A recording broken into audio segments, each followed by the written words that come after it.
বিএনপির ভারপ্রাপ্ত চেয়ারম্যান তারেক রহমানকে নিয়ে অশালীন মন্তব্য ও কটূক্তির প্রতিবাদে শরীয়তপুরের গোসাইরহাটে বিক্ষোভ ও প্রতিবাদ মিছিল করেছেন উপজেলা বিএনপি ও সহযোগী সংগঠনের নেতাকর্মীরা।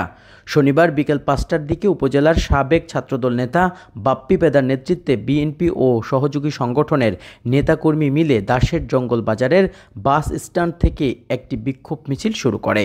এ সময় শহরের বিভিন্ন সড়ক প্রদক্ষিণ শেষে পুনরায় বাস স্ট্যান্ড এসে সংক্ষিপ্ত বক্তব্য শেষে বিক্ষোভ মিছিলটি শেষ হয়। তারুণ্যের অহংকার জনাব তারেক রহমান, দেশনায়ক তারেক রহমানের বিরুদ্ধে কুরুচি মন্তব্য আর আমাদের জিয়াউর রহমানের ছবি অবমাননায় আমরা গোসাইরহাট উপজেলা পৌরসভা সকল স্তরের ইয়াং জেনারেশন নিয়ে তরুণদের সকল একসাথে নিয়ে আমরা মাঠে নেমেছি।